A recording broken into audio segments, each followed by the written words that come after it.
ज़्यादातर भारत में हम सब गणेश जी को अपने परिवार में लाते हैं, अपने घर में लाते हैं।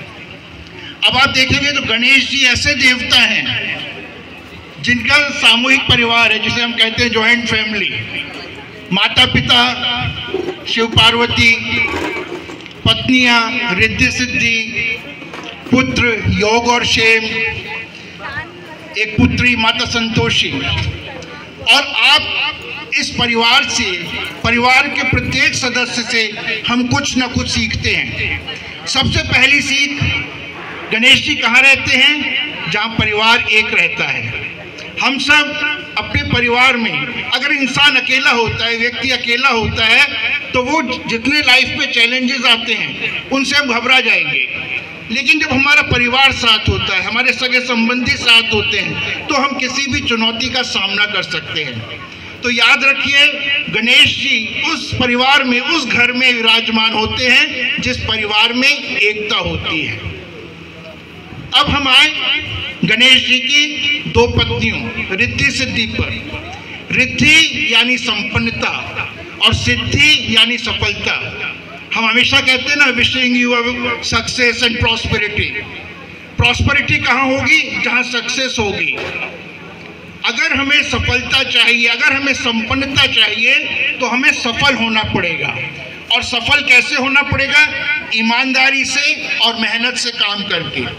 जब हम ईमानदारी और मेहनत से, परिश्रम से काम करेंगे, तो प्रॉस्पेरिटी अर्थात संपन्नता अपने आप आएगी।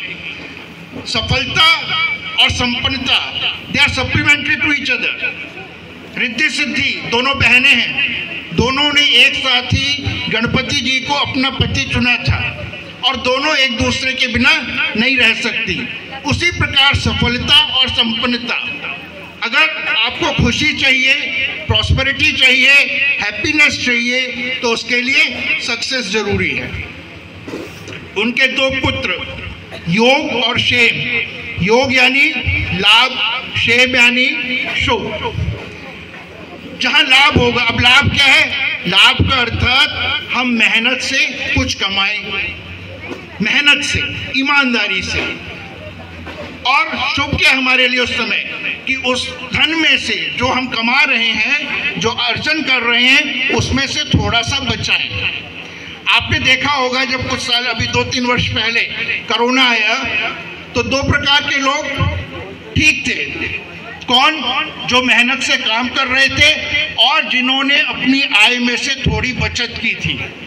वो लोग संपन्न रहे, संपन्न कह सकते, हाँ, सरवाइव कर गए। अब अगर आए हम उनके पुत्री माता संतोषी। माता संतोषी अर्थ अपने आप में सेल्फ एक्सप्लेनेटरी है, संतुष्टि। हमारी इच्छाओं का कोई अनंत, वो अनंत है, कोई अंत नहीं होता। लेकिन कहीं ना कहीं एक लाइन चाहिए कि हाँ, अब हम संतुष्ट हैं। देखिए, मनुष्य की दो ये है, आवश्यकता और शौक। शौक तो हम माँ बाप के पैसों से करते हैं, अपनी कमाई जब आती है तब तो केवल जरूरतें पूरी हो पाती हैं। तो संतुष्टि नहीं होनी चाहिए किसमें?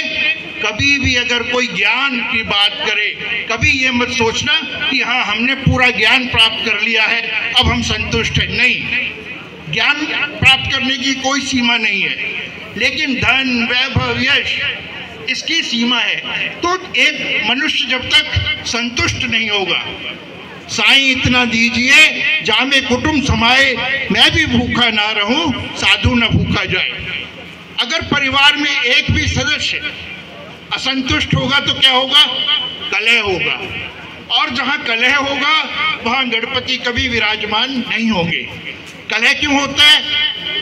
हमारी इच्छाओं के कारण। हम कहते हैं ना कि शत्रुओं का नाश करो। शत्रुओं का नाश ये नहीं है कि आसपास के जो हमारे फेवर में नहीं है उनका नाश करो। शत्रु यानी काम, क्रोध, मद, लोभ, दंभ, दुर्भाव, द्वेष, ये जो है, ये हमारे अंदर के शत्रु हैं, इनको हमें हटाना होगा। और गणेश जी का आप मस्तक देखेंगे, वो बहुत ही बड़ा है। आप दिल से सोचिए, लेकिन फैसले हमेशा दिमाग से कीजिए। क्यों? दिल से अगर आप फैसला ले रहे हैं ना, तो वो एडजस्ट पर है कि हमने उसी समय ले लिया, सोचा नहीं। और जब दिमाग से फैसला लेंगे, सोचिए दिल से, लेकिन फैसला हमेशा अपने दिमाग से लीजिए। जल्दबाजी में कोई निर्णय ना लें, गुस्से में आके हम निर्णय ले लेते हैं। एक बार चंद्रमा ने गणेश जी पे थोड़ा हास्य व्यंग कर दिया और गणेश जी एकदम गुस्सा हुए, उन्होंने श्राप दे दिया कि अब से तुम किसी को दिखाई नहीं दोगे। अब चंद्रमा ने माफी मांगी, लेकिन वो अपना श्राप वापस नहीं ले सकते थे, तो उन्होंने कहा कि धीरे धीरे तुम्हारा जो रूप है, आकार है, वो घटता जाएगा और महीने में एक दिन ऐसा होगा जिसपे कोई तुम्हें देखेगा नहीं, वो अमावस्या की रात होती है। कहने का मतलब ये है, अगर मैं बोलता चाहूँगा तो बोलते ही चला जाऊँगा। एक और छोटी बात, गणेश जी की आंखें देखेंगे बहुत ही छोटी हैं, मतलब focus on your goal. Arjun को केवल चिड़िया की आंख दिखाई देनी चाहिए, और goal smart, specific, measured, achievable, reliable and time bound. तो ये सारी सीखें हैं जो हम गणेश जी से हमें मिलती हैं, और आज गणेश जी हमारे परिवार में आए हैं।